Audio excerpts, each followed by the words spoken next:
right, today is Master the Contract Friday. And I'm a little disorganized this morning because Did you get your walk and your ride in? I did. No, I did after my ride this morning. I'm gonna do that after this. Where is it? There you go. Okay. So anyway, I was going to bring up a case that actually somebody tried to get out of a contract, and they said to us, you never delivered the survey within 5 days of closing. You never delivered the title commitment within 5 days of effective date. You did not give us the energy efficiency brochure. You did not, all the stuff that the critical date timeline goes through. And I wanted to show everybody that a lawyer actually sent a letter trying to get out of a contract because these items were not done. And it's not the first time. I remember a couple of years ago, we went through a similar thing where we had a listing, and it was something about the failed to deliver the title commitment, failed to do this, failed to do that, failed to do these things. And some of them were not our responsibility, but they didn't happen per the contract. And we as an agent should have stepped in and made sure that they had happened to make sure the terms were met. Well, it's really temperamental when we are a single agent, because then we're held to a higher duty, a higher standard. Right. So you did a really good class on that the other day about, delivering the single agent notice at time of offer, because it's required under the code of ethics now. Yeah. But the duty of being a single agent puts a bigger onus, a bigger responsibility on you to make sure things are done properly. Yeah. Actually, what it does, it gives the seller recourse against you for not having them do it properly. You're taking on the responsibility of saying, hey, I got your back. I'm going to make sure you get things done right. Because the contract's with the buyer and the seller. We don't have really any responsibility in there other than to make sure our client is made aware of their responsibilities. Unless we're a transaction broker, and then our responsibilities are to the contract to make sure everybody plays nice, all terms are met, and we get a successful closing and everything goes smooth. Yes. As the single agent, we just take on a much greater liability to the seller and actually represent them and represent their interests. And if we're not adhering to the critical dates and the contract representing their interests, we're doing them a disservice, and it opens us up to further ramifications legally. 100% it does. That's why I thought today would be a good idea to go through those critical dates with the new tool we have, which a lot of you have been commenting on and you really like it. So let's make sure you use it properly. All right. So let's just kind of dive in. Share the screen. Bam. All right. So I'll make this bigger for us all to see and slide it over. It's too big. There you go. Is that visible? If you're on a cell phone, it's probably not, but there you go. Okay, so yellow in this form, it's really simple. The only thing you can modify is what's yellow. So let's cover that first. Seller's name, buyer's name, property address, listing office, selling office, title company, lender's name, or cash. Simple. No explanation needed. And then the critical dates here, the things you have power to change, are the effective date. You have to determine when that is. And that's always been a problem because we actually have had many discussions about disagreements over when the effective date actually is.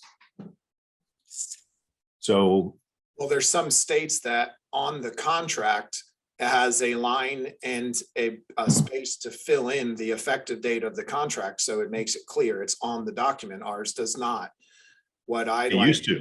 Yeah, and what I like to do is have whoever the last person to send the last signature or receive the last signature, if it wasn't in that email, just put a simple email back. Even before you do this, if you want, please confirm the effective date of this, just so we're all on the same page with for critical date purposes. And then at least you're calculating all these the correct way. Right. But even if you don't do it, that's what this form will do. It'll call out the effective date. That's right. And then you share it with everybody, and it's up to the other party to say, hey, I don't agree. I think the effective date is tomorrow, not today. Then we can talk about it. I don't really care. I just want to make sure we're all on the same page. Yeah. Does it really matter if your effective date is today or tomorrow? If, the inspections and everything, if the timelines aren't that out of whack, does that one day make a huge difference? Sometimes it might, but if it really doesn't make a huge difference in it and everybody can agree to it, it's really what everybody's going to agree to and adhere to. Yeah, it's not worth fighting over. Yeah. Disagree. Well, and also in the beginning, so I think our critical date timeline had a spot for contact information, the old one. I can't remember if it did or not, but I would recommend, at least for the listing agent, selling agent, title company, and lender name, put their name, their company, and a contact phone number or email up in that line, because That's a good this is idea. something you should share with everybody. Share with all parties. That way the lender has the contact there, the buyer has the contact for them, the agents have contact for each other. Just makes it clear. Yep. I've had this thought in my head. I've been saying it lately, but we are adversaries over negotiating. But once the contract is effective, we're no longer adversaries, right? All we gotta do is make sure it closes. So we become aligned with making everybody pulling in the same direction. So we're beating the hell out of the other party to get our deal. But once our deal is on paper, then we work together to get it done. Cooperating brokers. Cooperating brokers, right? All right, so you're going to put the effective date here, what you think it is, to clarify it for all the parties. The expected closing date is on line 53 of the contract, so you just look it up right there. And then escrow deposit due, the default is 3 days. So he made it yellow because you can make it 1 day, 2 days, 3 days, 5 days, whatever you want, right? Escrow deposit amount, you need to put that in. Escrow additional deposit due is default. He paid it 10 days. But what do we recommend for that, Chris? Directly after inspections. Yeah, So if you had a 7-day inspection period, make it due on the 8th. If you had a 9-day inspection period, make it due on the 10th. And I just think it's a good idea, and it's a way that your buyer, if you represent the buyer or a seller, it basically says, you prove to me that your home is in good condition, and I'll continue to prove to you that my financing is solid by giving you more money and showing you how serious I am. Okay, this is a major, major, major pet peeve of mine, and I have this conversation almost with every agent that I talk to when they have a contract question. How much is the additional deposit due? Oh, we didn't get an additional deposit. That's the answer I get most of the time. I don't care if it's a nickel. I want to see something, a show of good faith that the buyer's confirming, hey, the inspections are over, I'm still in the game, right? $1,000, $5,000. I'd rather see it $1,000 stupid wimpy deposit when it's not meaningful, and then a big deposit as additional deposit at the end. And I don't know what keeps agents from asking for that. Just because a listing agent doesn't request it, just because a buyer's agent doesn't offer it, doesn't mean you can't request it. Yeah, right. Absolutely. Give me a $5,000 deposit. Great. Give me an extra $2,500 the day after the inspection period. So we're seeing a lot of people offering 1% for an initial deposit, like $300,000 home offering $3,000. Well, and as this contract, that's fine. That it really doesn't matter what it is because it's fully protected. But after their inspection period, that's when you try to get as much as you can. If they have to bring 10%, $30,000, try to get as close to the 30 grand as you can. If the buyer will only give another $3,000, okay, that's fine. You got something out of them, but try to get as much as you possibly can to see how serious they are and see what they're going to balk at. Especially in this market with competitive bids. Yeah. Flex your muscle a little bit. I want a deal that's going to close, and a deal that's more likely to close if they give me additional deposit after the inspection period. Yep. And you know what? If they don't give me additional deposit after the inspection period, I'm canceling their contract, putting it back on the market. Pretty simple, because failure to place deposit when due is considered a breach of contract.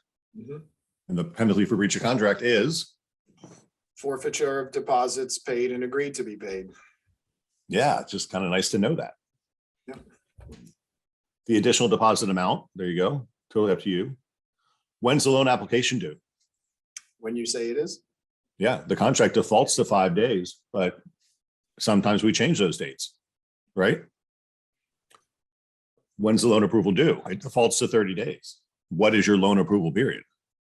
Now we're seeing that loan approval date and closing dates pairing together. This is a huge thing that we're really, I've been pushing on this a lot. Like I personally advise and don't want to see a closing date, or I'm sorry, a loan approval date that's within 3 to 5 days of the closing date. I think you Agreed. need at least 3 days, very minimum, because of the CD having to go out. You should have at least a 3-day gap between the loan approval date and then your closing date. That gives at least that time frame where your seller can feel confident that the buyer has the closing disclosure issued. They're basically clear to close or very, very close to it because they're issuing that and they know it shouldn't change and it should give you some confidence. But realistically, I would want 5 to 10 days in between the loan approval date and the closing date. It's just think- kind. It's kind to the seller who's got to pack and move to know that the buyer's committed. Mhm. And if they're not committed, there's a penalty. Well, that's the other thing. The contract gives you the right to cancel as a seller, to cancel that cancel the buyer's contract within 3 days of the loan approval date if they do not deliver it to you. If you do not receive any word, any notification by that loan approval date, you have 3 days where you as the listing agent and seller can cancel that contract. So in that regard, if you have a 10-day span between that and the closing date, and you know you have a backup contract, let's just say it's a cash offer that'll close in 2 weeks. At that 10 days before closing, you know whether they've delivered it or not. By day 11, that's the first of 3 days. You can cancel that buyer, send them a cancellation, go under contract with your backup offer or a cash offer that could close in 2 weeks and really not miss much of a beat. But it puts you in the power to be able to do that. So you're not scrambling at the last minute, trying to close on a deal, pack everything up, move everything up, get all emotional about it and start flipping out. It just gives you power. Awareness gives you flexibility. Flexibility gives you the options and the options gives you power. But if we put them in a position to have that, that's what all of these dates do. It gives us the ability to be flexible with things and advise the client the correct way. 100%. And I want all of our agents to understand this process in their head so clearly that they can articulate it to the competitors, because most competitors don't understand it. The other people that don't know this contract don't understand the power of the loan approval period. I mean, that is just a really, really important clause. Yep. And they don't understand it. So especially in this market for a listing agent and a buyer's agent, how would you feel as a buyer's agent if you got down to it and you knew the buyer had loan approval, the buyer told you they had loan approval, the buyer's lender gave you written notice of loan approval, and you delivered nothing to the seller on day 30 because you just thought it was fine, and the listing agent and seller send a cancellation on day 31? How would you feel as a buyer's agent if you knew they had that, you didn't do your job and delivered it, and you got the buyer's offer canceled because you didn't do your duty to deliver it? and let's add to that. What if you're a single agent? Yeah. Now the buyer got recourse against you. Now, the only good thing you'd have going for you is if the seller cancels them at that point, they must give them their deposit back. That's part of it. If the seller's going to cancel them, they get their money. So they get their money back, but I do believe that they'd be pretty PO'd. Yeah, they wanted the house. Yeah. They didn't want the deposit back. Yeah. Okay, so that's it. That's all. No, I'm sorry. There's a couple more things on here. So this one here. The seller has to deliver title committed to buyer, title evidence deadline. It's default 15 days. You can make it longer. Can we go back up to line 23 for the inspection period ends, and then the next one right there, Yes. that one? So I know it's kind of beating a dead horse and most of us are doing this, but inspection period default to 15 days. We know that, 7 to 10 days in this market is more than enough with the amount of inspectors we have for either side, buyer or seller.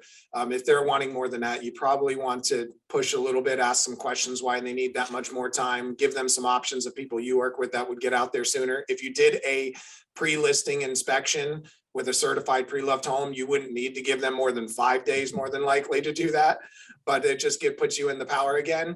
But the next one, agent sends the contract to title company and submits in dot loop. So if your buyer, as a buyer's agent, if your buyer or your seller is not getting the invitation to the Move Easy concierge, it's because you didn't submit the file in dot loop. Until you submit it in dot loop, we don't know that you have a contract. So if you're saying my buyer never got that, my buyer never got that, well, you have to submit the file in dot loop so that our staff can put it into the system and know that it's there, which triggers the release of the Move Easy concierge for your buyer and your seller. And then once they do that, Now they will have that 24 to 48 hours once it's been put in, that they'll get the invitation and they could start using that amazing service that they have for their move, for their transition, for whatever it is that they're going to do. But if you're not submitting your loops for review, we have no idea they're there and can do nothing because we don't even know that your buyer's under contract or your seller's under contract. Angelique said, "Oh my God, thank you for saying this." Oh, and the other thing, don't forget the title company too. We've had plenty of times where it's day 3, the title company gets a check and they're saying, I have no idea where the hell this money goes or who it's for. And they need to know that. So make sure it's title company, .loop, submit it to everybody. And if you have this critical date timeline done, you can submit that to everybody as well. Give it to the title company, give it to the lender, put it into your loop where it already is, and submit everything for everyone to see. Yep. Please. Thank you. And when you do a contract extension, submit it for review as well. When you do any change to a contract, submit it for review because we don't know about it. And I've had the occasion to go into some loops lately, and there's a lot of things that are missing in them. And I'm tired of hearing Craig complain about contracts past the closing date when you have an extension and all you had to do was submit it for review. A lot of times we know that there is an extension in place. We understand that there's already something that's been negotiated and it's there. You just haven't submitted it. Help us out. It helps us to project, especially coming into the end of the month, end of a quarter, end of a year. It really just helps us with all of our numbers too. Yes, absolutely. Positively. All right, nothing yellow here, but buyer to notify seller of written loan approval or declination. That's very, very important. Actually, if we change it here, let's make sure this works. Loan approval due 35 days. It changed it. Okay. See what I did? Yep. So very important. So that's a very important thing so blue is buyer's obligations. So you got to make sure the yellow numbers are right. Seller to deliver title commitment to buyer. Number of days. What does that mean? In the contract on line 155 says, if the seller has a copy of their prior title commitment, they should deliver it to the buyer within 5 days of contract. Now that one's different. That's the next line. Oh, I'm sorry. This is title company has their title commitment, gives it to us, and we must. So, but the next one, yes, the next one was exactly what you were talking about. All right, so I was backwards. So 5 days after contract, that's just default 5 days. If you have it, you get it. Yes. This one is really important. If left blank, which is why there's no number there, that's for you to fill in because we can fill in whatever you want. 10 days, 5 days, 15 days. It's 15 days if it's default. Correct. But what happens if the seller doesn't deliver title commitment to the buyer within that time period? They can get an automatic extension from the date they do receive it, which can extend the closing date. Mm-hmm. Which is a great trick to know when sometimes you got a seller who's being a jerk and they won't give you the extra day or two you need to extend. If you can go back and find that the title company did not deliver the commitment to the buyer, you bought yourself an automatic extension. And if you notice, if you're listening to most of these classes, or even if you call Craig or myself and we're talking about missing a closing date, needing an extension, needing those things, one of the first things that we're going to ask you is what are some of the critical dates, but was the title commitment delivered?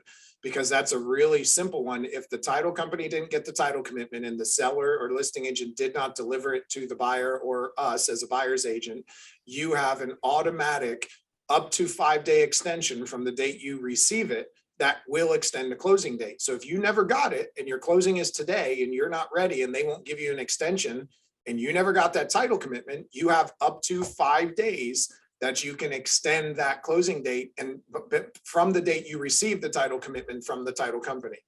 Yeah. So how does the seller feel when their agent did not make them aware of this? And the buyer just got an automatic extension. The seller's got nothing to do about it. Can do nothing about it.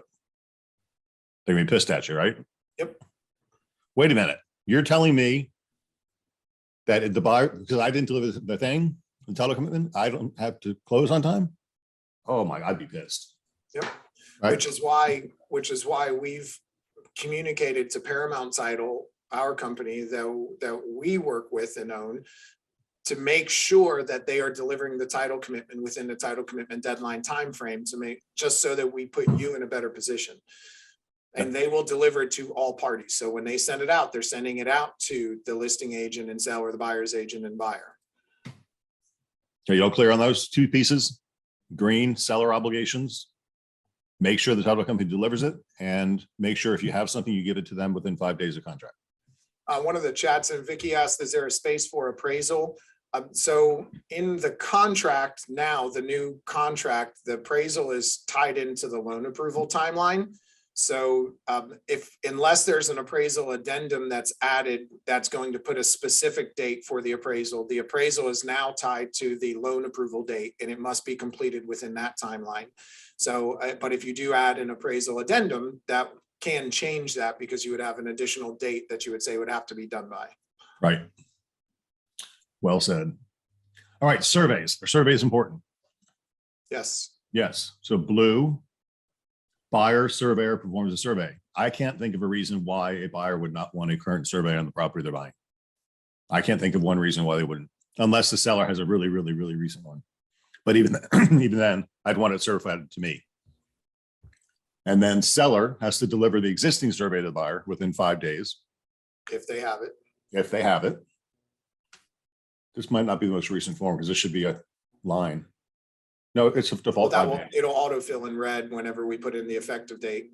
They should Okay. have a date there. Let's drop an effective date in on, see how it looks. Let's just put it today. Today's 17th, but that's okay. Is it? You're a day behind. Last time I looked at my clock.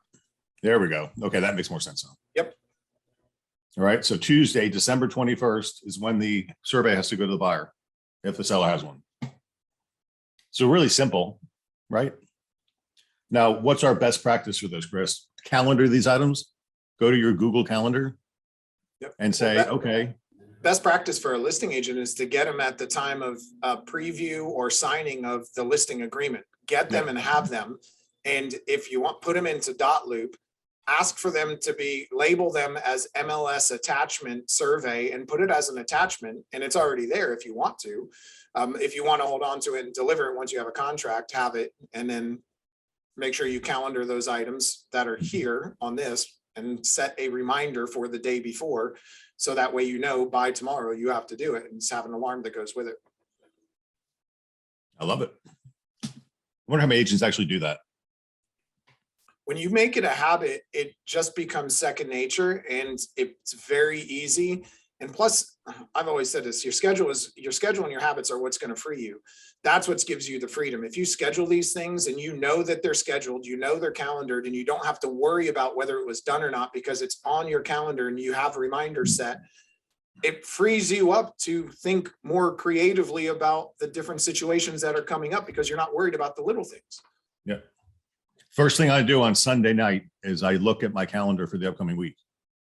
And I got reminders set for everything that pops up that does things. So I would say December 21st, reminder for title commitment, and set a reminder for 24 hours before that to give me a notification. Yep. Right? Pretty simple.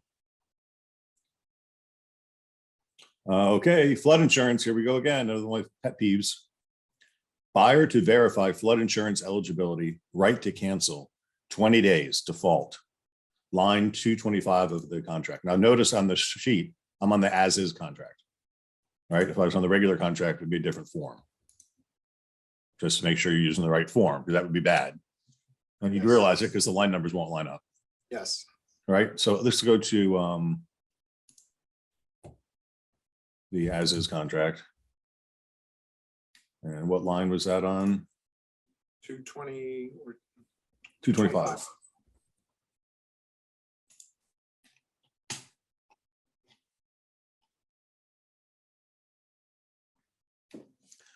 Here it is. Next one, buyer may terminate this contract by delivering written notice to seller within default 20 days after the effective date and get their money back. This is something that's a pet peeve of mine because I know it's going to happen and somebody's going to look back and say, oh, wish I'd realized that. what's going to happen? Seller's gonna get pissed. Yeah. So what should we do when we got a flood insurance property right now on the market? Get all of it up front. Get an elevation certificate if they have it, get a copy of their declarations page up front, so we know what the policy is in the declarations page. At that point, we know what we have. We can provide that to the buyer.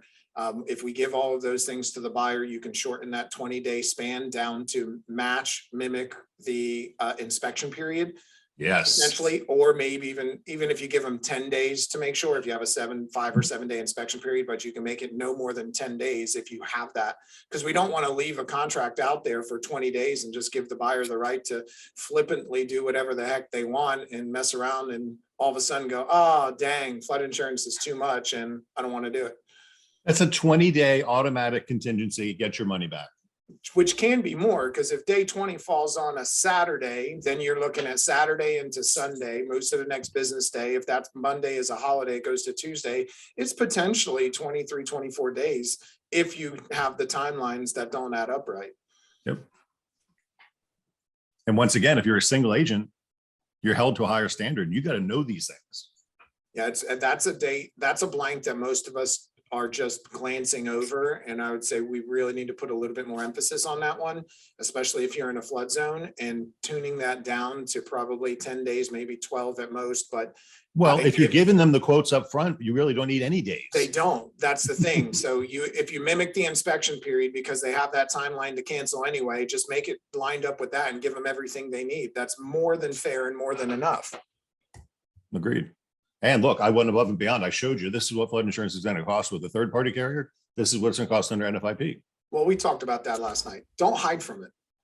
It's going to come out. Don't hide from these things. Let's put them out in the open. Let's be transparent about it, because we're going to address it up front and get a real solid buyer who wants to buy the home, who knows all those things and makes an offer. Would you rather have the buyer walk away because they see that up front, or would you rather have the buyer go under contract, cancel on day 19 or 20 because they find it out then, and then the seller gets pissed and they decide they don't want to sell the home anymore, cancel the contract, and we're left sitting there going, what do we do? If you're going to cancel, I say cancel early. The earlier, the better. Yeah. Let them know everything up front. If they're going to cancel, they were probably going to cancel anyway. So at least let them know up front when you get to that point. As you're negotiating, get them everything that they need so they can make that decision then. And don't try to trick me. Right? I'm going to extend the closing date, but not extend the loan approval period. Well, that just raises ambiguity and gives somebody a reason to argue. So what I would say is, buyer and seller agree to extend the closing date until February 15th, and all parties agree that the loan approval period remains January 12th. At least it calls it out, because in the absence of that, does a buyer really know what the rights and obligations are? Do you think that every agent is fully explaining to them that, yeah, we'll extend the closing date, and the buyer still thinks that if they don't get their loan, they've still got, if they get denied the loan, they'll have protection. No matter what you've told them, they may still think that. But if they put it in writing and sign it, and you tell them, and it just makes it more clear. But would you rather have, again, a buyer who gets denied the loan and says, well, I got denied my loan, I get my money back? No, we didn't do this. Well, I didn't know that. No, I'm not releasing the money to you. Wait, and you were my single agent? You should have told me this. Yeah, and it makes it more clear. So again, let's not run from these things. Let's call them out, get them in the open. Let's be transparent about it. 100% agree.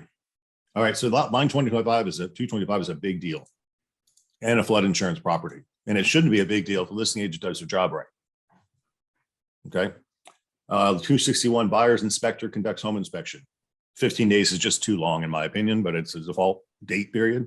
Yeah. Oh, back to flood insurance real quick. You mentioned the elevation certificate. I called a surveyor to get one the other day, and he said we're probably a month and a half out to get one. Yep. So just so you know. One thing that you can do is that the title companies have relationships with surveyors. It doesn't mean they're getting done much sooner, but they might be able to get one done a little bit sooner. They're having the same issues everybody else is having with surveys coming back, verifying encroachments, getting elevation certificates. So call the title company that you're going to use to close it, see if they have a relationship with someone that they can get it done sooner. That might help, but everybody's backed up. Yep, it's true. Home inspectors too. WDO inspection. within the inspection period. Mhm. And that's all auto-filled for you, Friday, December 31st. Friday, oh shit, I just saw that. So Friday this year is Yep. at the end of the year and the end of the week, month. End of the week, end of the Oh. month, end of the year, and a holiday. Basically, not a national one, but a holiday. Yeah, it's New Year's Eve, Yeah, Jessica's wedding day. Oh, Friday, end of month, end of year, New Year's Eve. Yep. How many closings do you think we have for December 31st?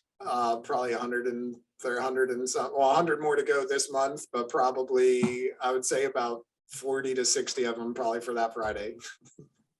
I'm gonna see real quick, just for fun. Because you guys need to go right now and move these closing dates up.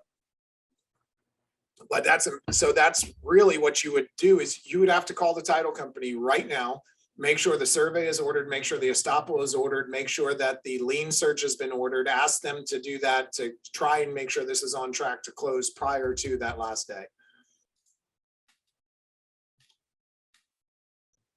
In the last 2 days of the year, I'm freezing. 48 closings in the last 2 days of the year. That's okay. Not counting the ones that aren't going to close because the lien search hasn't came back yet. The survey is going to be delayed. The estoppel is going to be delayed. The buyer's loan is delayed because everybody's trying to do it. That'll get pushed back to that day. Ugh. Could be hell.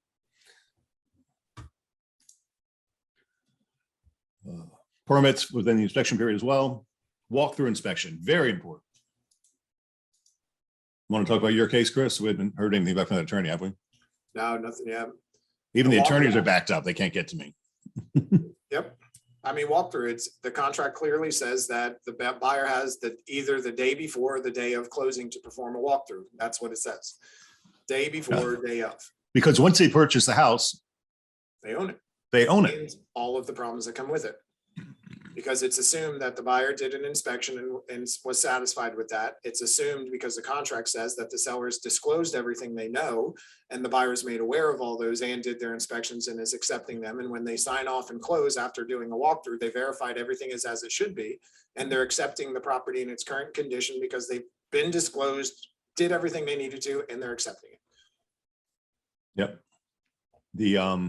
I just had a brilliant statement there. The seller has a maintenance obligation up until closing. After closing, he no longer has, or she no longer has a maintenance obligation. So if anything goes wrong after closing, it's on the buyer. And they didn't exercise their right, that's their problem. Yep. They got to own the responsibility. We got a lawsuit right now threatened where a buyer did not do a walkthrough and they're finding things out after closing. And they looked at the house. They bought it sight unseen and didn't walk through it, didn't inspect it. Mhm. Insane. And now they're going to blame us because they were negligent. Yep. And then when I said not hiding from things, I called these things out. Some of you don't like when you do this, but I'm shivering, I'm so cold. Up to 7 days due to consumer financial protection. These are potential closing delays. No longer 10 days. No longer, right. It was 10. The previous contract was an automatic up to 10 days, not automatic 10 days, up to 10 days. This one is automatic up to 7 days. Which really should almost never be a reason anymore because all the loan officers know how to do this now. Well, and most of it's always a BS excuse anyway. They're saying, oh, Right. sorry, the CD didn't go. Well, just because the CD didn't go out, if you're not prepared to issue the CD, I would question that this really doesn't come into play. This is if the CD wasn't issued on, like if you get to the closing date and they have not got the CD and you just sent the CD, you need 3 days because that's what the regulation says. So you would have a 3-day extension. And if anything changed within that 3 days, it can get extended another up to 4 days if need be, if it changed and they had to redisclose. That's how that would go. But a lot of people are using this just not in the right manner. They're saying, oh, the lender's not ready to close. It doesn't say they're not ready to close. It says if the buyer has been disclosed and it's not, basically the buyer's been disclosed and it's not within that 3-day span, we have an up to 7-day extension to make sure they have that timeline. And it's a federal regulation. Mike, it was titled critical date timeline. It's right here at the top of the screen. FAR bar as is 620. Lauren said if they waive inspections, there's an addendum for that. Yes. Yes. There is a form that's a home inspection disclosure. and I believe it's a Florida Association of Realtors form. The home inspection disclosure says the buyer has been made aware of the benefits of a home inspection and checks the box, opts to perform or waives their right to or opts not to perform a home inspection. And if you have a buyer who is not doing a home inspection, please use the home inspection disclosure form and have them complete that and make them check that box that says they are agreeing to not do a home inspection. Let's find it. You think it's in the Florida forms? It might be, go to all documents. I think it might be in all documents.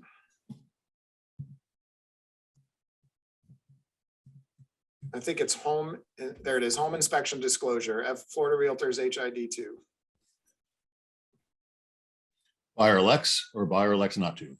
There it is. If they don't, please make sure that you get this signed. It's just going to be a. All it says is, I'm a telling you to get a CYA. home inspection and you're an idiot if you don't. Yeah, it's just CYA. It's just in writing that they knew of the benefits, they knew of what could happen. And even after being told all that, they're saying, yeah, I'm good.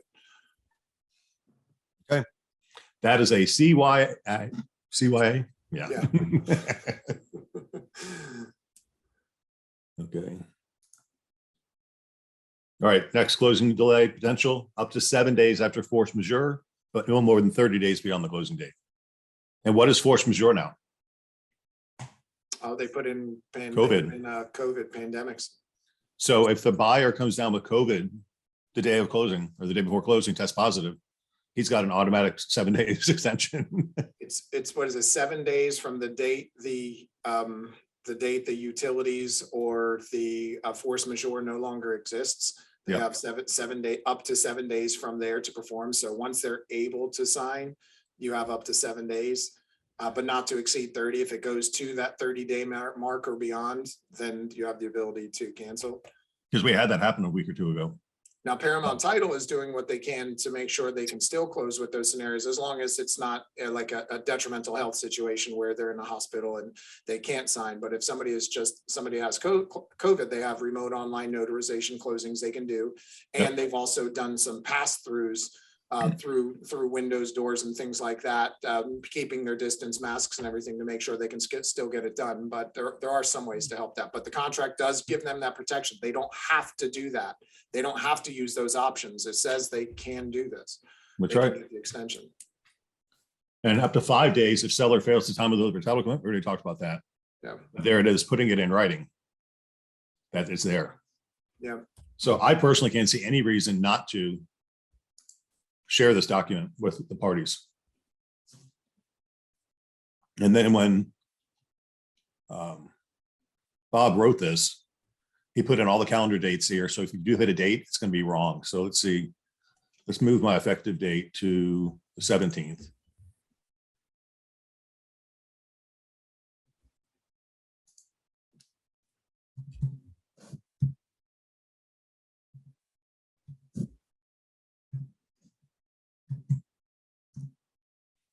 Because now my closing date .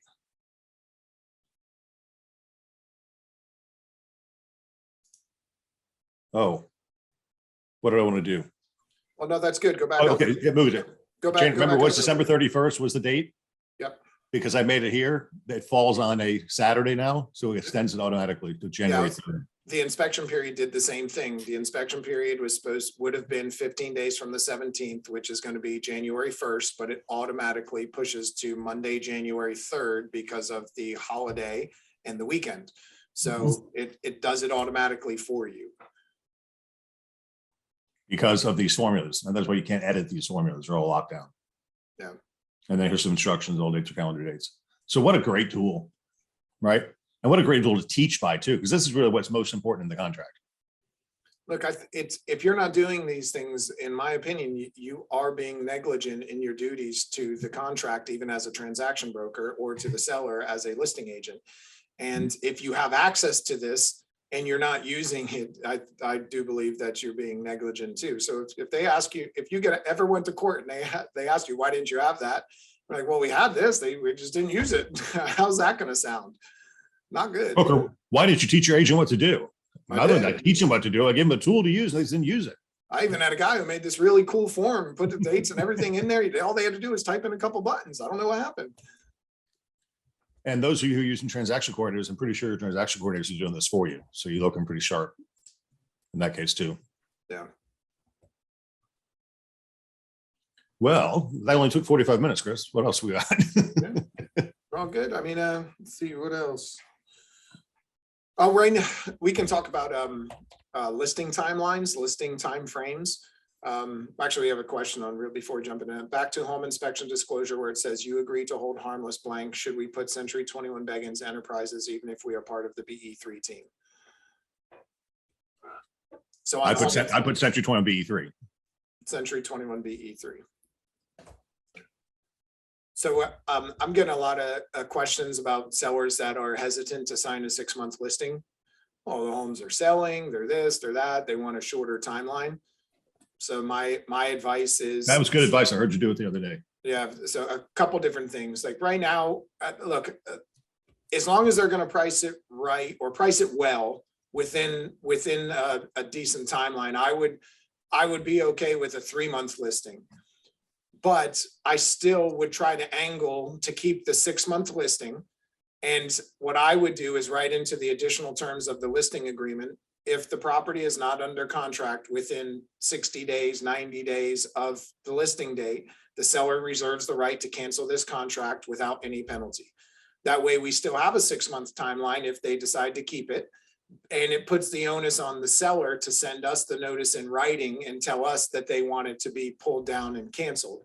Because if we just do, like some people wanted, one of them wanted a 30-day listing. And I said, we can do it, but I'd prefer to do 3 months. I'd prefer to have at least the 3 months and give them the right to cancel if it's not under contract within 30 days. But that's if and only if they're agreeing to price it within a reasonable number. Like if the home's worth 500,000 and they want to go 700,000, you might— 30 days. We don't want to waste our time on that. It is, yeah. So because a listing agreement is an interest-free loan that's only repaid if we're successful. So are you going to invest money in a property that has no likely chance of selling in 30 days because it grossly overpriced it? No. But I'd probably invest it for a 90-day window because the house might be worth 790 days. Yeah, so that's why I say you never know. So a 3-month listing would be fine. Just write in additional terms. Seller reserves the right to cancel this listing if the property is not under contract within 30 days of the listing date. And that, and anytime you make a change to the listing agreement, if you're not sure if you can do it or not, write into additional terms, make the change, initial it, have the seller initial it, write into the additional terms. Changes made to listing agreement are pending broker manager approval. That way you put it on us. We're the bad guy. You don't have to be the bad guy saying, no, we won't do this, we won't do that. But at least you got the document signed and you see that they're agreeing to get on market if we can do that. And then we'll talk about how we can best position that, or if it's something that's acceptable. If you don't have to worry about going back and forth about that right then, change it, get it signed, changes to the listing agreement are pending manager broker approval. And it just makes it clear that they're committed, we're committed, and then we'll be the bad guy if we have to reach out. And I'm happy to pick up the phone and call them and discuss and try to influence them to do things the way that we prefer to do it, to see if it makes any change. But you need to stand up for yourselves too. You're investing time and money into a listing, and you deserve to be treated well, right? It's not a gamble. This is an investment we're making in their house to get them the highest and best price they can get. Yep. I have .loop put in 1 year. Good, John. Then up front, if they line it out. Oh yeah, dude. Well, you know what? I'll agree to do 6 months. How about that? Because that's more fair. It's basically like, well, most ask for a year, knowing he's got to go down to 6 months. But this way, he's giving him a 6-month break rather than starting at 6 and beating down to 3. What do you charge? 6? No, actually, right now I'm charging 8 to most of my clients. But I'll do you a favor and I'll agree to do it for 7, or I'll agree to do it for 6. Great approach. Good deal. So that was one thing that we're discussing, just because of the timelines to sell a home typically are quicker and sellers aren't wanting to make the full commitments, but that kind of gives us a little bit of a bridge between those two and helps protect everybody. But if that objection's coming up, it's really more of a trust issue. Because if they price it right, it's going to sell fast anyway. Mhm. So listing it for 6 months, if it sells on a week, it doesn't really matter if you list it for 6 months. But if that deal falls apart, then we've got a listing to put it back together. We have to go back and renegotiate and all that shit again. Well, and here's the issue with a 3-month listing where I'm still okay with a 3-month listing, but prefer 6. So a 3-month listing means we have a listing agreement starting on one day for 90 days. It's not 90 days of full marketing. It's a 90-day term from the start of the listing till the end of it. If we go on market and they are pricing it very high and it doesn't sell for 30 to 45 days, and say it goes under contract after 45 days and we have a 45-day timeline to close, and let's just say the buyer cancels because of loan approval 10 days before, 15 days before, now we go on back on market. We only have 5 to 10 more days until the 90 days is up.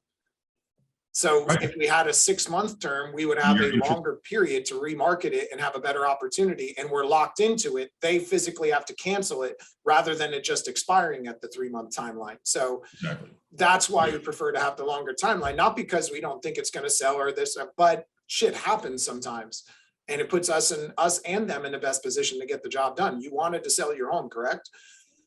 And it's an interest-free loan that only gets repaid if we're successful. So if that example 1 happens and you go back on market for 10 days and sell them, you lost. They're going to pick Yes. another broker now and you Yep. don't get anything for your effort. Yep. And That's what we more do. than likely, you've taken that time, got them to the price that it should have been. The buyer paid the price it should have been. They fixed some things during an inspection or addressed a few things, maybe even had the appraisal. You know where it needs to be. You only have 5 days. It gets back on. They don't, let's just say they're frustrated with you, had nothing to do with you, but the buyer canceled. They just let it drag out and it expires. They go list with somebody else and the next agent gets the benefit of the sale because of all the hard work that you put in. We just didn't strategically get the right amount of time frame up front.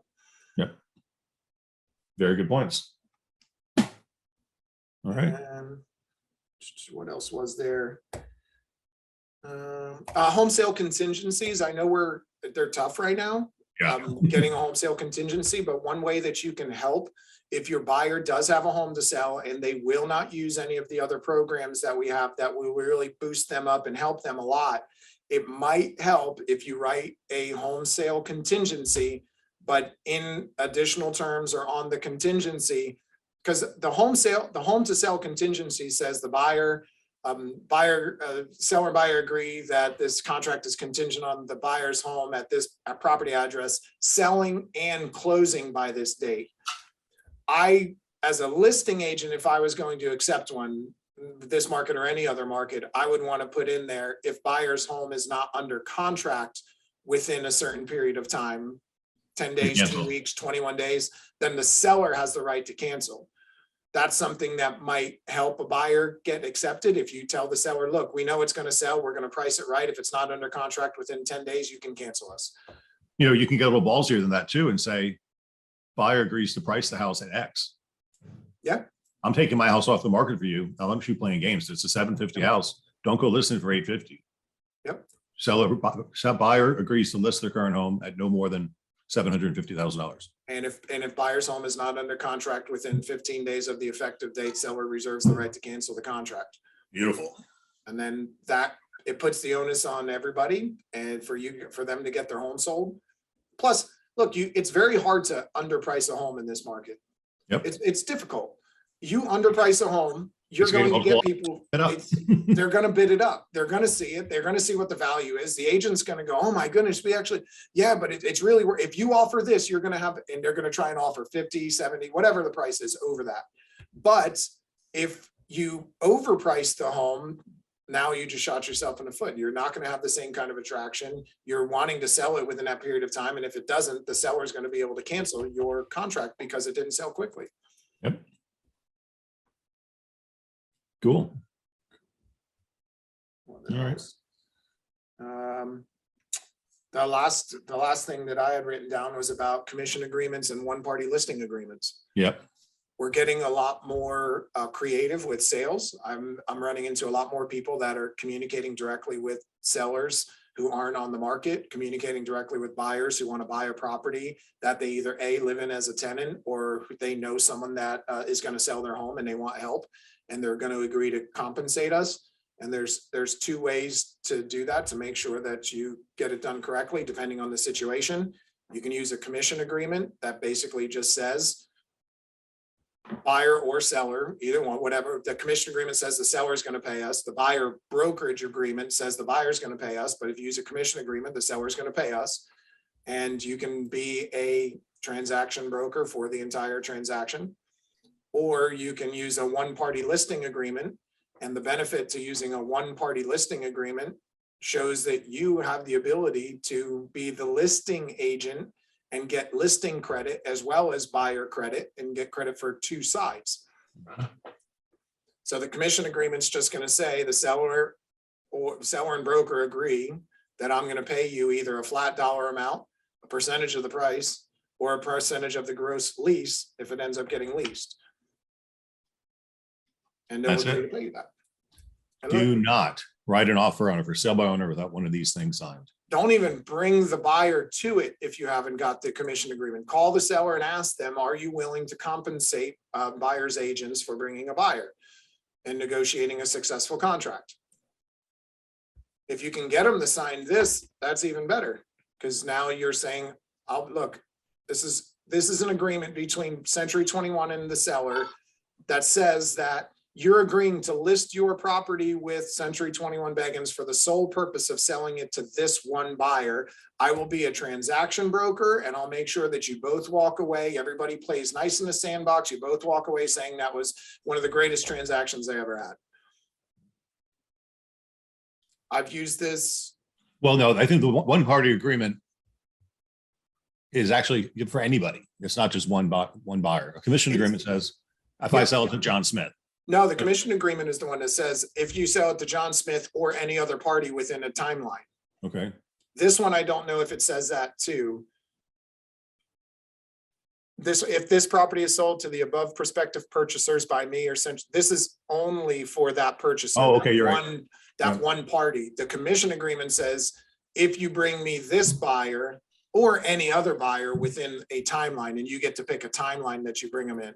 So Right. like if you see a for sale by owner that look, I can get a ton of buyers for this, or I want to hold an open house for you, Mr. Seller. Let me hold an open house. It's in my neighborhood. I'll help you out. Sign this commission agreement and state that you'll pay me for any of the buyers that I'm able to procure and get under contract. It's for this buyer or any other buyer during this timeline. It's not giving you right to market the property. Nope. Right. So Nope. you get put on MLS or anything like that, because you're not listing it, but you get your commission protected for any buyers you bring. Yep. Which is fine, because most of you have more buyers than you have properties anyway. The good thing, if you have a for sale by owner or a landlord that's going to sell directly to a tenant, if you can get them to sign the one party listing agreement, then if you also, after it closes, if you fill out a Stellar MLS data entry form with all of the information for that property, we can put it into MLS as a listing side sale and buyer side sale for you. And it'll be sold data only, and you'll have MLS credit as well as dash credit, Century 21 credit for a listing and a sale. But if you only have a commission agreement, the seller didn't agree to list the property, we can only give you the sale credit, the buyer side sale. Right. Plus, we really don't get credit for the commission earned. So it's only a 3% commission. It's just one side anyway. Hmm. But we could break it in 1.5 if we wanted to. Correct, yeah. Cool. Yeah, Lauren said, do not put a specific buyer. I got burned by that. On a one-party listing agreement, you have to put a specific buyer in there because it asks for I authorize Century 21 to introduce John Smith. this specific buyer. On the commission agreement, it asks for a specific buyer, but it also says on that or any other buyer. So on the one-party listing agreement, it has to be specific. And then on the commission agreement, you'll see here. To prospect. Or any other prospect procured by broker on this date or within a specific timeline. So you put the specific buyer's name in, but down here it says, in the event the property is sold to the prospect or any other prospect procured by the broker within 180 days, you'll still get paid.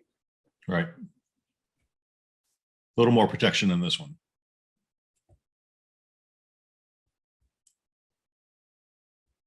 But we're using those a little bit more.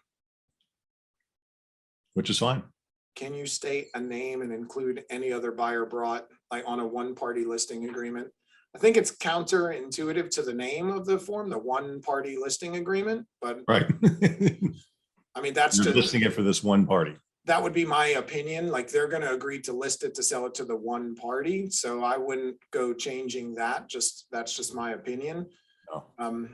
If you think you have multiple people, the commission agreement would be best. You can always get them to sign a one-party listing agreement when you have the specific buyer, if you want. After they sign this and say, hey, I'm gonna bring a ton of people here, sign this agreement saying you'll pay me. And then once you get one, hey, let's update this. This will help with the data input to make sure that the MLS has the most accurate data for you, every other seller in this neighborhood, and every other buyer, because this is a good sale that everybody should see. Can we use Divvy to sell a rental to a tenant? They're not designed to do that right now. We're trying to get them to, because if the tenant's already living in the house, they don't consider that normal for them. But we are bringing that up to them, trying to get to say yes, because that'd be a brilliant thing to do.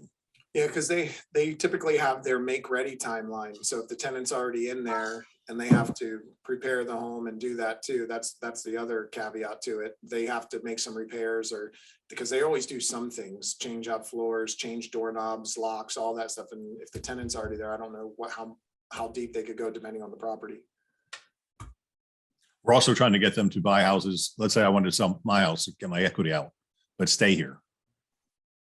They won't do that right now either. It's called hedging your bet. Yeah. Cool. All right, 9:28, sir. I get to go take my boat to the state fairgrounds area and get it wrapped today. So that's where I'm off to next. Awesome. I will see you Today, Captain. if you're in the Hillsborough area and you would like to stop by, if you're in the South Shore area and you'd like to stop by the Apollo Beach office, where we'll have a holiday potluck between 2 and 5 p.m. Typically it goes a little later, but if you wanted to stop in, have a beverage and, say hi, bring some holiday cheer, we will be here from 2 to 5 doing that. Very good. If you're in South Tampa, you've got an event this evening at Splitsville. And I see the Beaches did their toy drive did their toy drive 2 nights ago, and they had a great turnout. So you guys are awesome. That was really cool to see. Very good. That's it. And we're going to do training Monday, Tuesday, Wednesday next week, Yes. and we'll stop training until New Year's. I'm back on the 3rd of January. Awesome. This is like one of our lowest attendance days anyway. Oh, you can definitely see that people are starting Tis the to. Oh, season. yeah. Last quick thing. People are tuning out. We can see it in the attendance. We can see it in the engagement. People are tuning out. If you are someone who really wants to tune up your business for the next 2 to 4 weeks, if you engage, call, answer your phone, show up, you will get more opportunities than anybody else. No doubt. It was always the busiest time of year for me when I was actively selling and working. I did more business in the 4th quarter into the 1st quarter than any other time of year because I just turned it on. You and I talked last night. I talked to 2 agents yesterday. One did 2 deals yesterday. One did 4 deals yesterday. Yes. If Crazy. you answer your phone and show up, you're going to get the opportunities over anybody else. So stay tuned and answer your phones, Yep. and we'll see you somewhere. John says I'm available if an agent wants a break. All right, everybody. Thank you. Happy Friday. Yep. Happy Friday. See you in a bit.